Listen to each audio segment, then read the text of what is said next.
Previous લેક્ચરની અંદર જે 3 કમ્પોનન્ટને mix કરી અને કેવી રીતે પોઈન્ટ દ્વારા દર્શાવવાનું હતું ફેઝ ડાયાગ્રામ એ જોતા હતા. તો જ્યાંથી આપણે સ્ટોપ કર્યું હતું ત્યાંથી જ ફરીથી શરૂ કરીએ.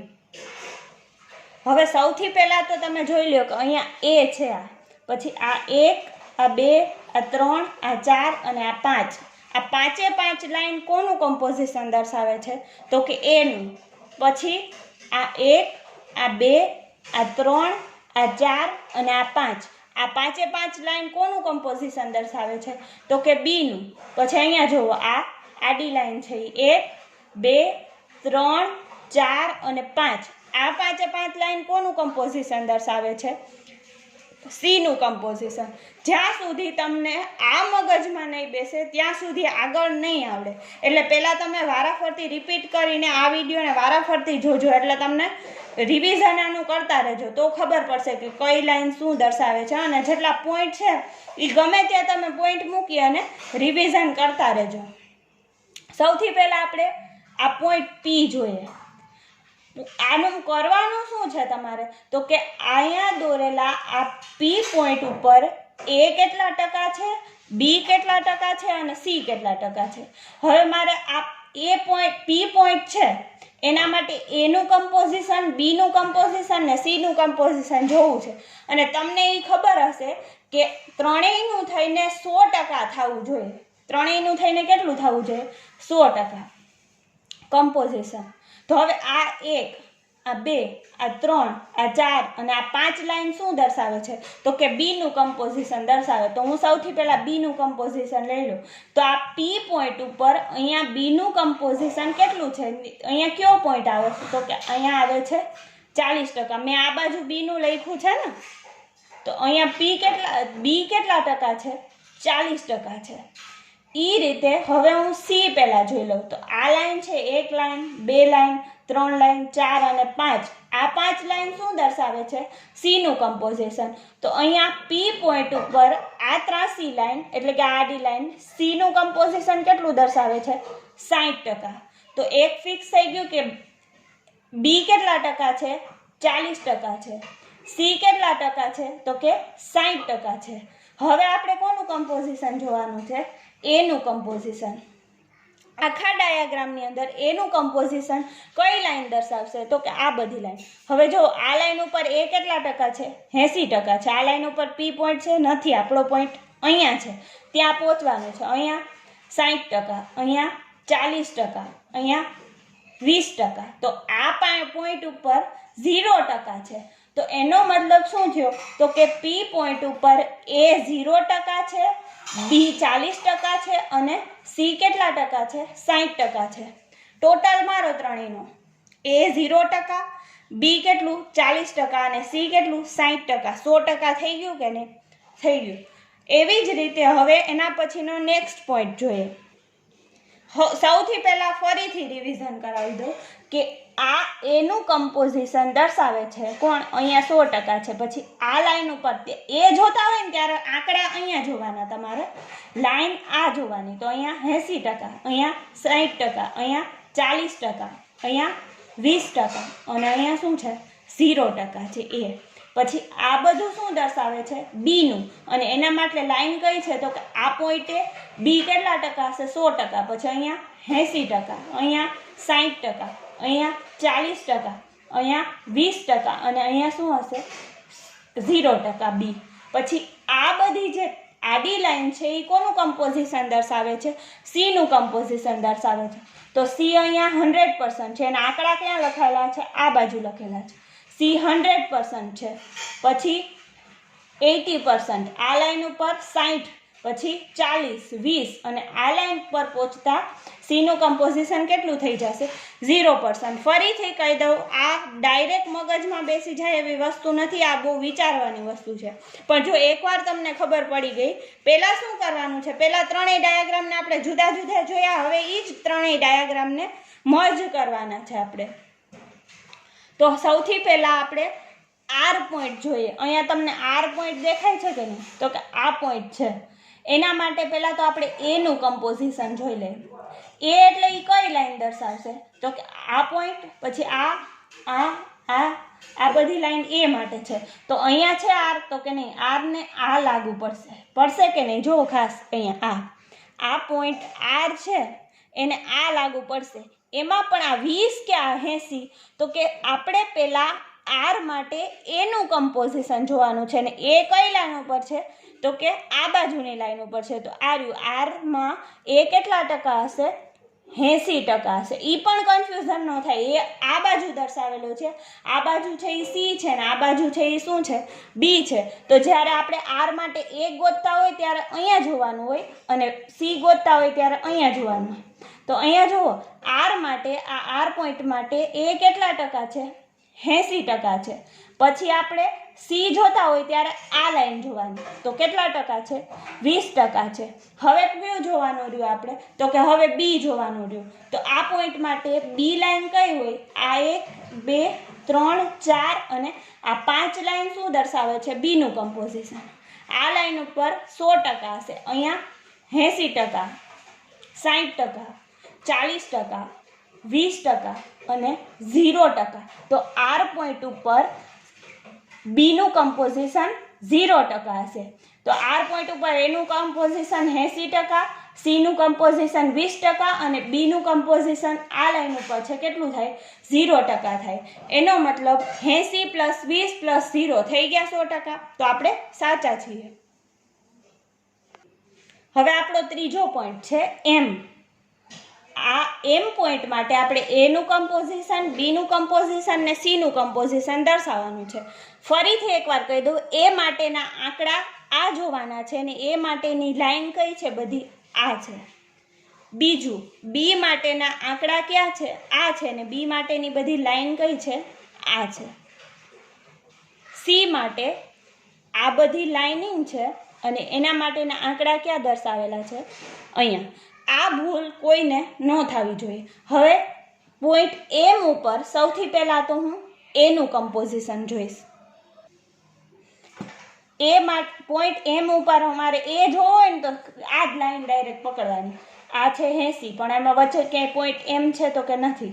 60માં નથી, 40માં નથી, અહીંયા 20માં છે તો કે હા. એમ પોઈન્ટ કઈ લાઈન ઉપર આવેલો છે? 20. એનો મતલબ એમ પોઈન્ટ ઉપર એ કેટલા ટકા હશે? તો કે 20% હશે. હવે આ બીનું જોવાનું છે. બી માટેની લાઈન અહીંયા જુઓ, બી 100% છે, અહીંયા બી 80% છે, અહીંયા બી 60% છે, અહીંયા બી 40% છે અને અહીંયા બી આ લાઈન ઉપર છે. આ પોઈન્ટ એમ છે, કેટલા ટકા છે? 20% ઉપર છે. તો એનો મતલબ એ કેટલા ટકા છે? 20% છે. બી કેટલા છે? 20% છે. હવે કયો? સી માટે બધી લાઈન આ હોવી જોઈએ. તો અહીંયા સી 100% હોય. આ લાઈન ઉપર સી કેટલા ટકા હોય? 80% હોય. અહીંયા 60% હોય. તો આ રહ્યો આપણો પોઈન્ટ એમ છે એ કેટલા ટકા ઉપર છે? 60% ઉપર થઈ ગયું. એનો કમ્પોઝિશન 20%, બીનું કમ્પોઝિશન 20% અને સીનું કમ્પોઝિશન 60. અહીંયા એમ પોઈન્ટ ઉપર 20 + 20 + 60 ટોટલ કેટલા થઈ ગયા? 100% થઈ ગયા. એનો મતલબ આપણે સાચા છીએ. હવે તમારે શું કરવાનું છે? મેં જેવી રીતે તમને પોઈન્ટ પી, પોઈન્ટ આર અને પોઈન્ટ એમ એક્સપ્લેન કર્યા છે એવી જ રીતે તમારે આ પોઈન્ટ ટી અને પોઈન્ટ એસ એનો આન્સર તમારી રીતે ફાઇન્ડ આઉટ કરવાનો છે. અને આખું ચેપ્ટર પૂરું થઈ જશે ત્યારે હું તમને કમ્પ્લીટ જે અસાઇનમેન્ટ આપીશ એમાં વચ્ચે વચ્ચે મેં તમને જેટલા ક્વેશ્ચન કીધા હોય એ બધા ક્વેશ્ચન અને છેલ્લે અસાઇનમેન્ટમાં હું તમને 5 ક્વેશ્ચન આપીશ. આ 5 ક્વેશ્ચન લખી આખી PDF બનાવી અને તમારે મને સબમિટ કરી દેવાની છે.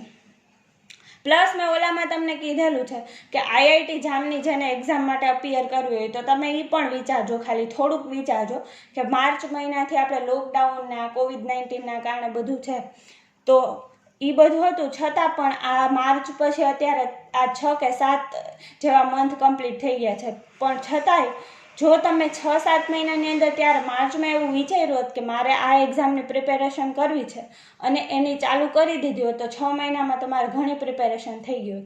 પણ હજી જાગ્યા ત્યારથી સવારે એવું વિચારી કેમેસ્ટ્રી તમે સબ્જેક્ટ રાખ્યો છે એ બહુ હાઈ ક્વોલિફાઈડ, તમને સારામાં સારી જોબ આપી શકે એવો સબ્જેક્ટ તમે રાખેલો છે. ઇન્ડસ્ટ્રીમાં ક્યાંય પણ જો તમારું ક્લિયર હશે ફિઝિકલ કેમેસ્ટ્રી, ઇનઓર્ગેનિક કેમેસ્ટ્રી ને ઓર્ગેનિક કેમેસ્ટ્રી, એનું થોડું પણ બેઝિક તમારી પાસે હશે તો તમને આરામથી ગમે ત્યાં સારામાં સારી ઇન્ડસ્ટ્રીમાં બીએસસી પછી 15,000 થી 18,000 20,000 જેવી સેલેરી મળે છે.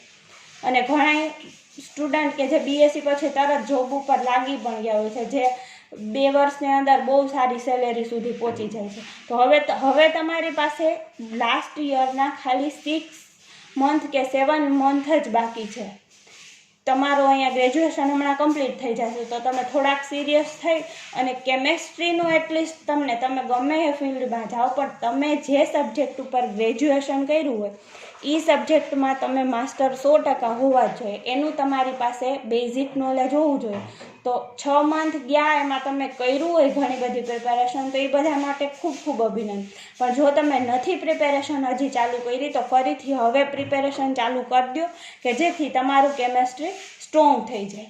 કહેવાનું એટલા માટે કારણ કે તમારો સબ્જેક્ટ બહુ સરસ છે તો તમે એમાં આગળ વધો, કંઈક અને કંઈક ઇન્ડસ્ટ્રીમાંય કરો, રિસર્ચ વર્ક કરો એટલા માટે. હવે આપણે એના પછી આગળ વધીએ. પછી શું કરવાનું તો કે પછી આ રીતના લખી નાખવાનું.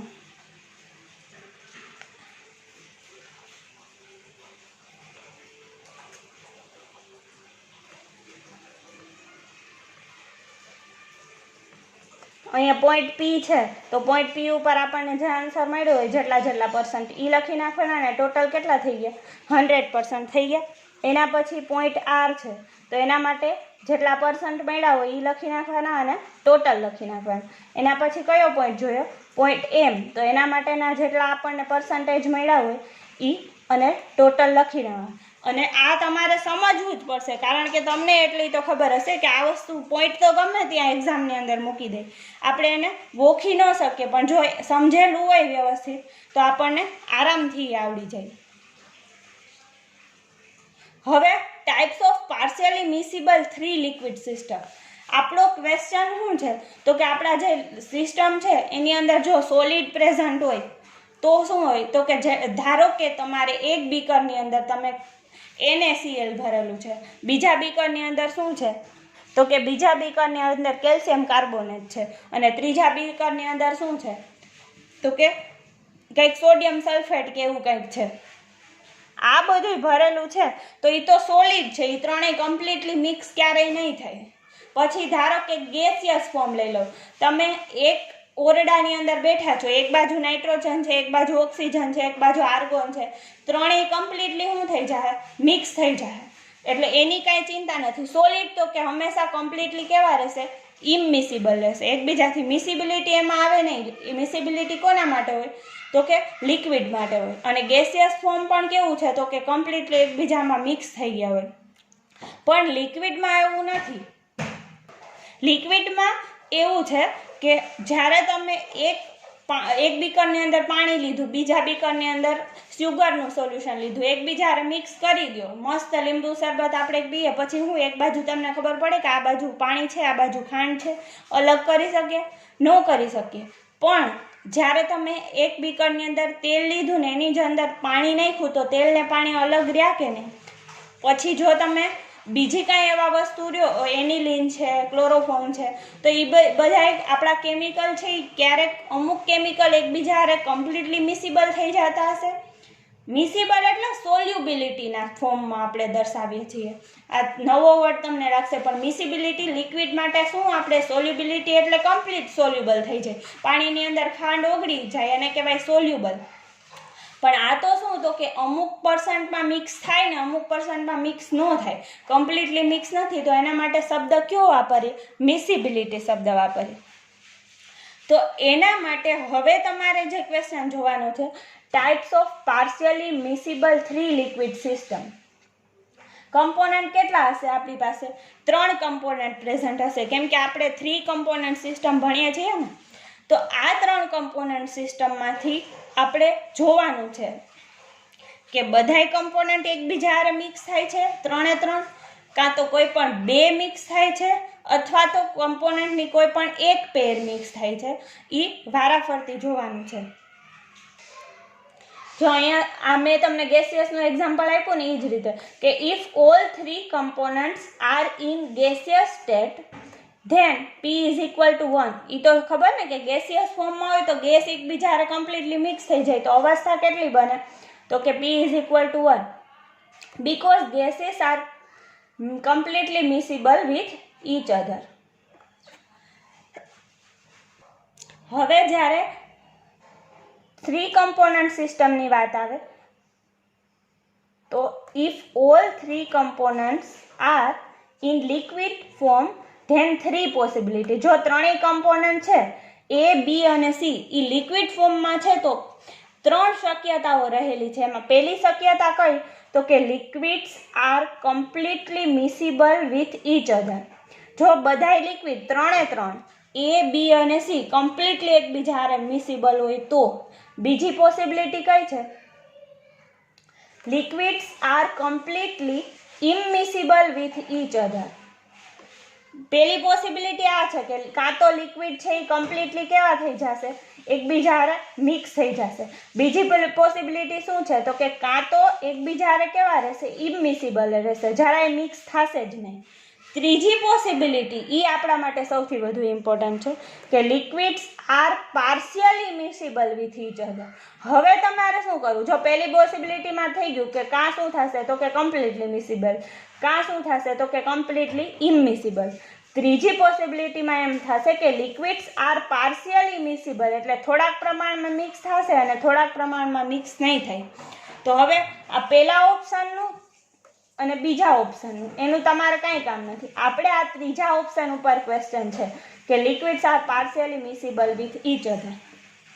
તો આના માટે એના 3 પ્રકાર પડશે.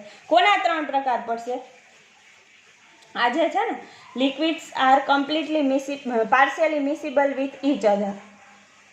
આ જે ત્રીજો પોઈન્ટ છે ને liquids are partially miscible with each other એના 3 પ્રકાર પડશે. આના તો કઈ પ્રકાર ફર્સ્ટના ન પડે કાં તો કમ્પ્લીટલી મિક્સ થઈ જાય ને કાં તો શું રહે કમ્પ્લીટલી ઇમિસિબલ રહે પણ પાર્શિયલી મિસિબલના 3 પ્રકાર પડશે. એમાં ટાઈપ 1 એ શું કહેશે કે 3 પેર છે. 3 પેર કઈ તો કે પેર AB, પેર BC અને પેર AC.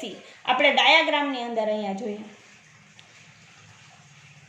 એક તો પેર AC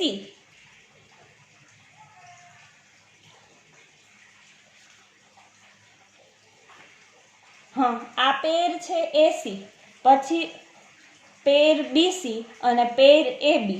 તો હવે કાં તો આ પેર AC અને પેર AB આ બે એકબીજા હારે મિક્સ હશે કાં તો ખાલી આ એક પેર AB એકબીજા હારે મિક્સ હશે ને કાં તો પેર BC પેર AB અને પેર AC એ ત્રણેય એકબીજા હારે મિક્સ હશે. 3 પોસિબિલિટી રહે તો એને આપણે જોઈએ.